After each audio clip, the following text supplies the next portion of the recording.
तो उसमें चेंजेस के कोई चांसेस नहीं है, वो एज सच कन्वर्ट हो जाता है, एज सच जो है वो शिफ्ट हो जाता है नेक्स्ट जनरेशन में। But in case of sexual reproduction there are variation in characteristics और ट्रेड्स, ऑलरेडी वेरिएशंस हैं, लेकिन उनके अंदर वैरायटी ऑफ जीन्स भी हैं, और उन जीन्स के अंदर जो है वो definitely they must have the ability to attain certain kind of changes with the with difference in environment या किसी भी दूसरी रीजन की वजह से। तो जब वैरायटी ऑफ ट्रेड्स होंगे तो उसमें ज्यादा चांसेस हैं म्यूटेशंस के। अगर एक ही तरह के होंगे तो फिर डेफिनेटली उनमें तो ज्यादा कन्वर्जन ही नहीं होना, और ना उनको उन्होंने डायरेक्टली पास हो जाना है पेरेंट्स से ऑफस्प्रिंग की तरफ।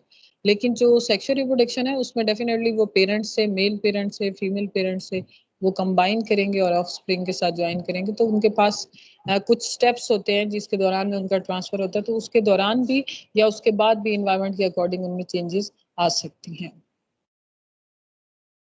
Understand? Excuse me ma'am.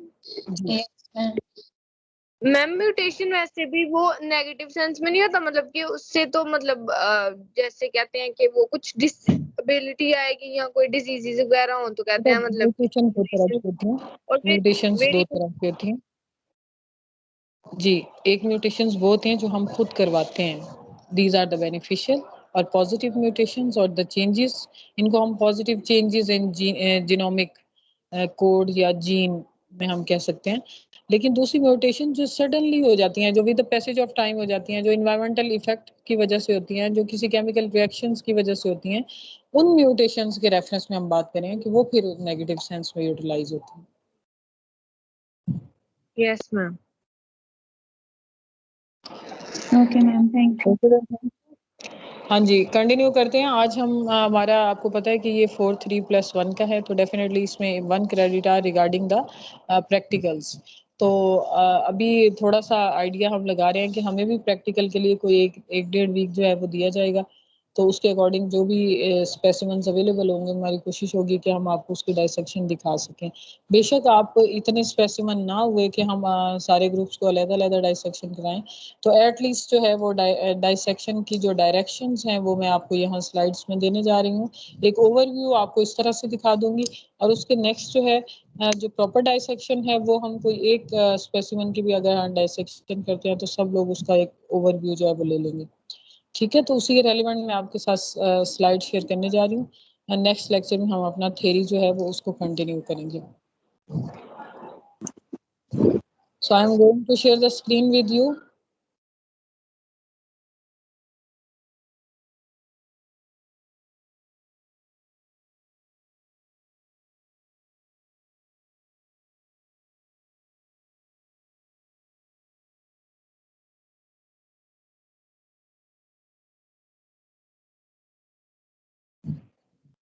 Excuse me जी, मैम। स्क्रीन आप जी मैम रिकॉर्डिंग ऑन कर दें। बेटा, रिकॉर्डिंग ऑलरेडी ऑन है। Okay ma'am. So we are going to discuss about the dissection of frog. आप में से कितने लोग हैं जिन्होंने ऑलरेडी फ्रॉग की डाइसेक्शन कर रखी है?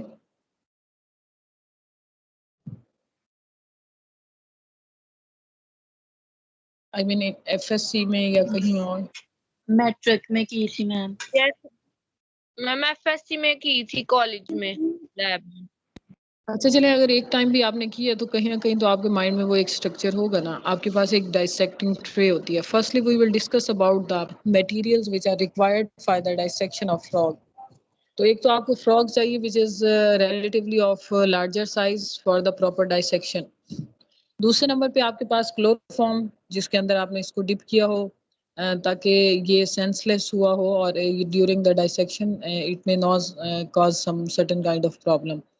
इसके साथ आपके पास फोर्सिप वगैरह मौजूद होनी चाहिए। प्रॉपर डाइसेक्शन बॉक्स आपके पास होना चाहिए जिसमें एक स्टिक है और जिसके अंदर एक पिन लाइक मटेरियल होता है। उसके साथ अटैचमेंट के लिए जो बोर्ड पिन्स आप यूज़ करते हैं, वाइट जैसे आपका ये डिपार्टमेंटल बोर्ड्स होते हैं या कोई नोटिस बोर्ड वगैरह होते हैं, उनके ऊपर अक्सर नोटिस जो हैं वो पिन के साथ चैप हुए होते हैं। तो इस किस्म की पिन भी वहाँ मौजूद होनी चाहिए आपके पास। आपके पास कॉटन अवेलेबल होना चाहिए।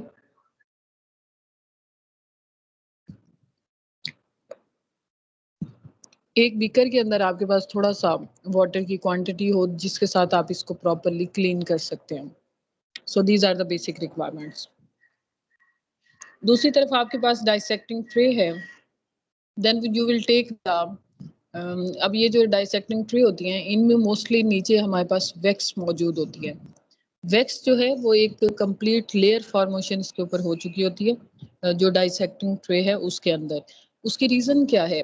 पहली बात तो ये कि जो एनिमल हम उसके ऊपर पुट ऑन करने जा रहे हैं वो स्लिप नहीं हो रहा, ठीक है. और दूसरी बात ये है कि अगर आपने उसको पिन्स के साथ अटैच करना है तो you can properly attach it with pin. लेकिन अगर कोई थोड़े से बड़े एनिमल्स हैं, जैसे आपको लगता है कि पिजन की आप डाइसेक्शन कर रहे हो, रैबिट्स की आप डाइसेक्शन कर रहे हो, उनको आप इन ट्रेज में भी रख सकते हैं और उसके साथ डाइसेक्टिंग बोर्ड्स होते हैं. और जो डाइसेक्टिंग बोर्ड्स हैं वो अक्सर वुडन होते हैं, तो उनके ऊपर आप जो है ना वो पिन्स ज़रा जो स्ट्रॉन्ग वाली होती हैं उसके साथ आप उसको अटैच कर सकते हो. लेकिन अगर आपका डाइसेक्टिंग ट्रे से काम चल जाए that's okay. In other case you will use the dissecting board. So this is the first step in the dissection of the frog where you have put on the frog into the dissecting tray. इसको थोड़ा सा आप turn कर लें कि इसकी जो legs वाली साइड है वो आपकी तरफ होनी चाहिए. अलाइनमेंट के रेफरेंस से बात कर रही हूँ और जो हेड रीजन है वो अपोजिट साइड पे होना चाहिए. I am going to share the next slide in which we are going to discuss about the alignment. ये भी स्टार्टिंग स्टेप है जिसमें ये फ्रॉग. अब आपने फ्रॉग को पुट ऑन कैसे करना है? एक उसकी डॉर्सल स्टेज है जो कि हार्ड है, जहां से आपको बोन रीजन नजर आ रहा है. एक उसकी वेंट्रल स्टेज है, this is comparatively soft in nature और मस्कुलर लेयर है. तो आपने क्या करना है कि इसकी जो वेंट्रल साइड है जो सॉफ्ट है, जो उसकी एब्डोमिनल रीजन वाली साइड है उसको आपने ऊपर की तरफ करना है because we will start dissection from this side. Next जो हमने स्टेप करना है we will pin the limbs to dissecting tray, जिस तरह से पहले मैंने आपको मेंशन किया. अब ये जो आप जब इसको पिन करेंगे तो basically being researcher being scientist आपको वहीं से आइडिया हो जाएगा कि either you are going to dissect the frogs, male frog as well as the female frog. So in very next step you will understand about the how you can determine the either it's male frog or it's female frog. अब ये जो slide अभी मैंने आपके साथ share की है उसमें आपके पास उन्होंने सिंबलाइज किया हुआ है कि फीमेल फ्रॉग है तो उसके लिए क्या रिक्वायरमेंट्स हैं और अगर मेल फ्रॉग है तो उसके लिए क्या रिक्वायरमेंट्स हैं. सो फर्स्ट वन जब आप उसको वेंट्रल साइड से डाइसेक्ट करने के लिए उसको प्रॉपरली पुट ऑन करेंगे डाइसेक्टिंग ट्रे के अंदर, तो जो उनके लिम्स हैं, जो उनके एक्चुअल लिम्स हैं उनको आप स्ट्रेट करेंगे, थोड़ा सा पीछे की तरफ खींचेंगे और उसके ऊपर जो आप वो आपके बोर्ड पिन्स हैं उनको अप्लाई कर देंगे ताकि वो स्ट्रेच उनकी बॉडी जो है वो प्रॉपरली स्ट्रेच रहे. अब आप फर्स्ट वाले सेक्शन में इस डायग्राम के देख रहे हैं कि अगर इनका लिम्ब जो है वो स्ट्रेट आपको नजर आ रहा है, स्ट्रेट है, दरमियान में कन्वर्टेड नहीं है, तो उस केस में आपको पता होना चाहिए कि this female frog which is going to. जो दूसरा है मेल फ्रॉग है उसका थोड़ा फर्स्ट और सेकंड लिम्ब है उनके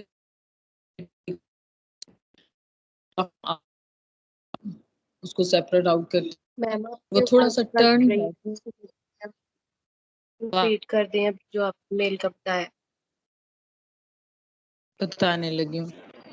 अगर हम फीमेल की बात करते हैं तो उसमें बिल्कुल स्ट्रेट उनके लिम्ब जो हैं वो आप इरेक्ट करोगे तो उसके अंदर आपको जो फीमेल का बेसिकली आपको इरेक्टेड ही मिलेगा और उसमें इक्वली स्पेस्ड है तकरीबन. और अगर आप मेल की बात करते हैं तो उसमें फर्स्ट और सेकंड जो फिंगर है लिम्ब्स की that are very near to each other, और जब आप उसको इरेक्ट करने की कोशिश करोगे तब भी वो थोड़ा सा बेंडेड ही रहेगा. तो ये जो मेल मेंबर है उसके लिए हमारे पास ये सिम्टम्स होंगी. एक माइनर सा डिफरेंस है लेकिन जब आप बार बार डाइसेक्शन करेंगे तो आप उसको चेक कर लेंगे. अब हमें उसकी डाइसेक्शन को कंटिन्यू करना है. From which angle we will start the process of dissection, this is very important कि आप उसको कहाँ से डाइसेक्ट, क्या आप उसको कहीं से भी पकड़ के डाइसेक्ट कर सकते हैं? No, this is not proper method. उसमें क्या होगा कि उसके जो डिफरेंट सिस्टम्स हैं that will be destroyed during the process of dissection. So आप इरेक्ट करेंगे और इंसाइज करने के लिए आपके पास ये एक गाइड है जिसमें step 1 and 2 are mention.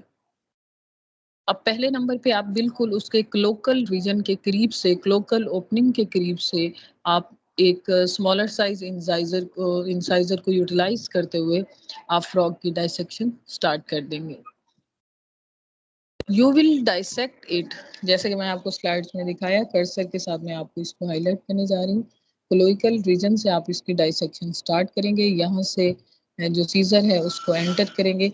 But remember that कि जो सीजर है वो सिर्फ अपर स्किन लेयर तक ही रहे, उसमें आप जो नीचे फ्रॉग के डिफरेंट सिस्टम्स हैं उनको इन्वॉल्व ना करें डाइसेक्शन के प्रोसेस में। जब आप सीजर इंसर्ट करते हो तो बिल्कुल स्टार्ट में तो डेफिनेटली आप एक मेजर कट लगाएंगे, लेकिन उस से या फोर्सेप की हेल्प से आप अपर स्किन को थोड़ा सा ऊपर की तरफ अपलिफ्ट करते हुए सीजर को आगे कंटिन्यू करते जाएंगे। और आपको मेक श्योर होना चाहिए कि जो आप ये सीजर चला रहे हो उसके थ्रू आप सिर्फ उसकी अपर स्किन लेयर को ही कट करें, इंस्टेड समथिंग एल्स। इसको आपने कंटिन्यू करना है 4 लिम्स से होते हुए इसके हेड रीजन तक, माउथ रीजन तक आपने इसको कट लगा लेना है, डाइसेक्ट कर लेना है। The second and the third step, definitely आपने इसको ये लॉन्गिट्यूडनल वे में कट किया है तो अब ज़रूरत है ट्रांसवर्स वे में इसको कट करने की। तो क्या आप वो बेली रीजन में उसको कट करेंगे? No, this is not the proper way. उसके लिए आप क्या करेंगे कि आप जो अपर 4 लिम्ब का रीजन है उसके करीब आप इसको ट्रांसवर्स वे में डाइसेक्ट करेंगे, ताकि हम इसकी जो अपर स्किन है वेंट्रल साइड की उसको प्रॉपरली इरेक्ट करके पीछे पिन अप भी कर सकें। और उसकी एक दूसरी रीज़न ये है कि जब आप उसको सेकंड या थर्ड स्टेप में 4 लिम्ब के करीब से डाइसेक्ट करेंगे तो उसका पर्पस ये है कि आपको उसके माउथ रीजन और हेड रीजन के करीब भी जितने ऑर्गन सिस्टम हैं वो प्रॉपरली डिस्प्ले हो सके। तो ये डायग्राम जो है ये आपको क्लू दे रही है कि किस तरह से आप अपनी डाइसेक्शन का प्रोसेस कंप्लीट करेंगे। अब जो प्लेस आपको बताई है वहाँ से जब आपने उसको डाइसेक्ट कर लेना है तो उसके बाद फिर आपने उसी पिन्स को यूज़ करते हुए आपने बिल्कुल साइड पे इनको खींच के तो इसको पिन अप कर देना है। अब आपके पास जो फ्रॉग है वो डाइसेक्टेड वे में है और उसके सारे सिस्टम जो हैं उन्होंने एक दूसरे को ओवरलैप किया हुआ है, लेकिन वो वहाँ पर उसकी बॉडी के अंदर एक्सपोज्ड हैं, मौजूद हैं। अगर कोई हेल्दी, कंपैरेटिवली थोड़ा सा हेल्दी फ्रॉग है तो उसमें उसका साइज जो है वो थोड़ा सा बड़ा होगा और उसके सिस्टम्स भी ज़्यादा क्लियर होंगे। ऑन द अदर साइड अगर कोई स्मॉलर साइज का है तो फिर उसी तरह की आपको उस पर कॉन्सेंट्रेट करना पड़ेगा। So now we are going to discuss about the dissected frog. अब ये जो मैंने आपके सामने इंसाइन गाइड लिख दिया है, इसके नेक्स्ट आपके पास एक डाइसेक्टेड फ्रॉग होगा कंप्लीट। What kind of the system will be present there, कैसे अपीयर होंगे, सारे सिस्टम्स को आप कैसे सेपरेट आप करके देखोगे, ये हम नेक्स्ट में इंशाल्लाह डिस्कस करते हैं। जी, this is the dissection of frog. Systems are present there. एक रेगुलर पैटर्न में उन्होंने शायद ये फ्रॉग की इमेजिनेशन यहाँ क्रिएट की हुई है। Proper system is present there. अब डेफिनेटली आपके पास जो फ्रॉग है उसका डाइजेस्टिव सिस्टम भी है, इसी तरह उसका सर्कुलेटरी सिस्टम भी है और इसी तरह उसके पास जो रिमेनिंग अदर सिस्टम्स हैं, रिप्रोडक्टिव सिस्टम है, वो सब भी वहाँ पे मौजूद हैं। अब जो मेन कॉम्प्लेक्स पॉइंट है जिसकी वजह से स्टूडेंट परेशान हो जाते हैं वो ये कि जो डाइसेक्टेड फ्रॉग है उसके अंदर वो सारे सिस्टम जो हैं वो इंटरलिंक्ड हैं, आपस में मिले हुए हैं, जुड़े हुए हैं। तो आपने फोर्सेप की हेल्प लेनी है, स्कैपुला की मदद से उसको सॉफ्टली आगे पीछे करते हुए उसके सारे सिस्टम एक्सप्लोर कर लेना है। जैसे आप सर्कुलेटरी सिस्टम की बात करोगे तो आप हार्ट से ही उसका मेजर स्टार्ट करोगे और फिर उसके साथ देखते जाओगे कि कौन कौन सी आर्टरीज और कौन कौन सी वेन्स जो है वो यहाँ पे प्रेजेंट हैं और किस तरह से मूव कर रही हैं। अब इसी तरह आप उनके रिप्रोडक्टिव सिस्टम की बात करोगे तो रिप्रोडक्टिव सिस्टम आइदर मेल है, फीमेल है, एक चीज़ यहाँ वहाँ से भी आपको डिटरमिन हो जाएगी। और दूसरी बात ये है कि मेल रिप्रोडक्टिव सिस्टम के अंदर कौन से सेक्शंस हैं और फीमेल रिप्रोडक्टिव सिस्टम के अंदर कौन से सेक्शंस हैं, ये भी आपको क्लियरली वहाँ से डिटरमिन हो जाएगा। सो ये जो डायग्राम हमारे पास है इसमें एक तो उन्होंने उसकी मॉर्फोलॉजिकल कैरेक्टरिस्टिक को मेंशन किया हुआ है, जैसे आई को लेबल किया हुआ है, टंग को, ईयर्स को, हैंड्स को, हेड को. But on the inner side, there must be the respiratory system, circulatory system, digestive system are present there. So in case of circulatory system, only heart is has been displayed, जिसको आप सामने देख भी रहे हैं. और दूसरी तरफ आपके पास lungs मौजूद हैं, which are very near to the heart for the process of oxygen completion और oxygen requirement. अच्छा जी, उसके साथ liver is also present near the digestive tract, जैसे कि हमने already पढ़ा है. Stomach is present there for the storage of the food, as well as the small intestine. Large intestine are present there and open through cloacal aperture. These will be opened. So this is the combination of different organ system. इसी तरह ये आपके पास एक और जो diagram मैं आपको दिखाने जा रही हूँ, उसमें भी उन्होंने इसकी आउटर मॉर्फोलॉजिकल जो पोर्शंस हैं, जो मैंने आपको कहा था कि हेड रीजन तक हम इसको कट करेंगे, तो वहां तक कट करने के बाद जो आपको इसके बॉडी पार्ट्स नजर आए हैं, हम उनकी बात कर रहे हैं.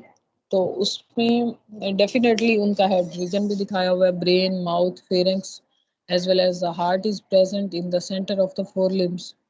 और उसके साथ large intestine is also present, liver is also present there, spleen is also present there, and definitely pancreas, stomach, esophagus, gallbladder are very previous to the next one.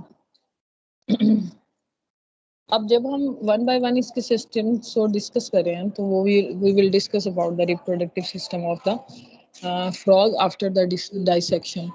अब इनमें से डेफिनेटली एक सिस्टम वहां पे मौजूद होगा, क्योंकि जो आपने डाइसेक्शन किया उसमें या तो मेल रिप्रोडक्टिव सिस्टम होगा या फीमेल रिप्रोडक्टिव सिस्टम होगा. सो अगर मेल के बारे में हम बात करते हैं, it includes the testicles, spermatheca canals, fatty bodies which are present on the upper side of these, vena cava, testing, adrenal kidney, all these present. All these present on the upper side of the male reproductive system. If we talk about the female reproductive system, fatty bodies are comparatively greater as compared to the male. Similarly, the vena cava is present, which is the main lining or the branch. Ovary is present on the way. Adrenal gland outduct will also join the central part, and it will help in the process of reproduction. These act as the accessory gland. Small intestine is present as well as the dorsal aorta. Large intestine, urethra is present, and cloaca is almost ready to produce the urine. So the last structure that you can see during the dissection of the frog is the frog circulatory system. आपको circulatory system के अंदर जो है वो सिर्फ एक main heart नजर आएगा, जो कि काफी स्मॉलर साइज का होगा. But they have the complete 4 chambered circulatory system. Definitely these also have the lung as well as the respiratory system. Circulatory system के reference से oxygen poor blood will enter into the heart, और फिर वो article से ventricular की तरफ होता हुआ राइट एट्रियम से वेंट एट्रियम की तरफ उसको शिफ्ट करता है.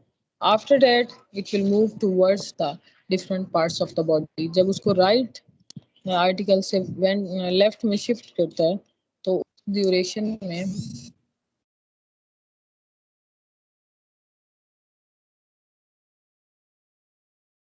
Excuse me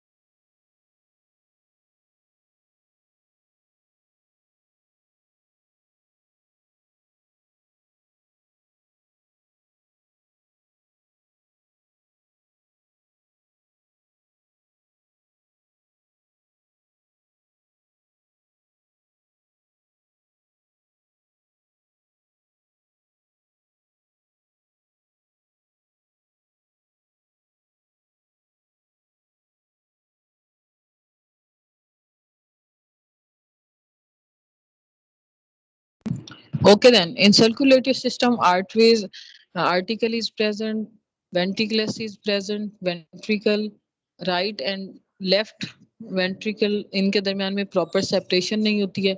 So the mixing of oxygenated and deoxygenated blood sometime necessary to be take place. At first step, oxygen poor blood from the body enter into the right atrium. Second step में pulmonary vein carry oxygenated blood from the lungs to the left atrium. अब ये आपस में third step में mixture will be take place to some extent और फिर ventricle जो है वो पंप करता blood to the lungs and body tissues. अगर आप फ्रॉग को देखते हैं तो जब आप उसका वेंट्रल साइड को डाइसेक्ट करते हैं तो उसमें मैंने आपसे कहा था कि आपके पास कुछ कॉटन होनी चाहिए और उसके साथ वाटर भी होना चाहिए बीकर के अंदर.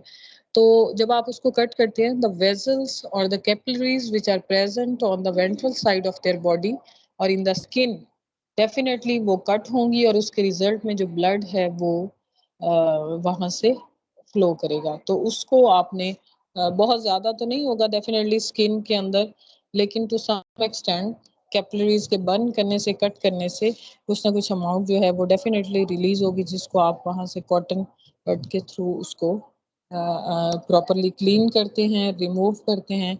After that the different systems will be visible. ठीक है, तो आपको मेजर सर्कुलेटरी सिस्टम में उसके अंदर हार्ट ही नजर आएगा और फिर उसके साथ कम यू कैन से थोड़ी या बारीक वे में आपको उसकी डिफरेंट आर्टरीज और वेन्स जो हैं वो वहाँ पे नजर आएंगी. और इस तरह से जो इनका रिप्रोडक्टिव सिस्टम है और जो डाइजेस्टिव सिस्टम है वो एक बंच की फॉर्म में वहाँ पे कनेक्टेड होंगे. अब रिप्रोडक्टिव सिस्टम के अंदर मेल है या फीमेल है वो भी centralize abdominal region lower abdominal region के अंदर प्रेजेंट होगा. सारे सिस्टम इंटरमिंगल्ड हैं तो आपको स्कैपुला को यूज करते हुए स्लाइटली सारे सिस्टम्स को ऊपर नीचे करके तो आप उनका पाथवे या उनकी डिस्टिंक्शन जो है वो उसको डिटरमिन कर सकते हैं. That was all about the dissection of frog that you may take place in the practical work. Any question regarding this?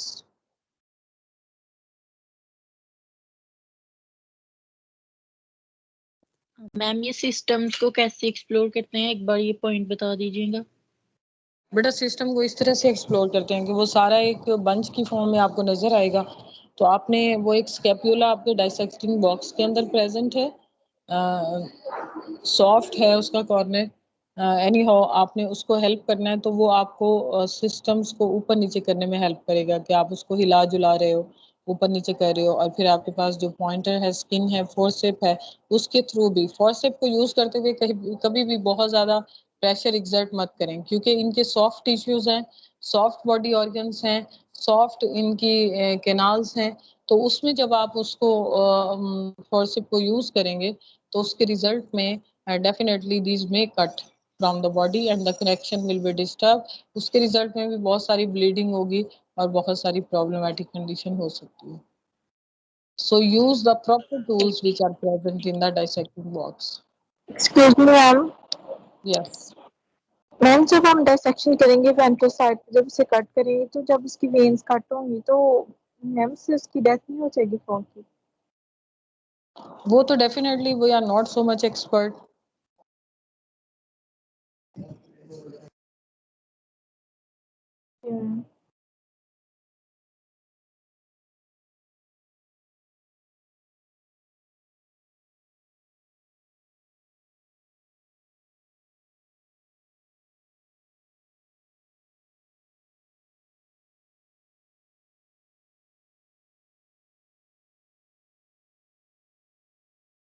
अच्छा, नॉर्मली जो होता है कि जो लाइक मेडिकल के स्टूडेंट्स वगैरह हैं तो वो जब इसकी डाइसेक्शन का प्रोसेस करते हैं तो उनको इंस्ट्रक्शन इस तरह से दी जाती हैं कि वो इसको दोबारा मतलब जो इसकी आउटर स्किन है उसको कट करते हैं, वो फिर इसके ऊपर स्टिचेस भी लगाते हैं. स्टिचेस लगाने के बाद जब क्लोरोफॉर्म का इफेक्ट उस पर ख़त्म होता है तो it will move towards the proper और नॉर्मल सेटअप।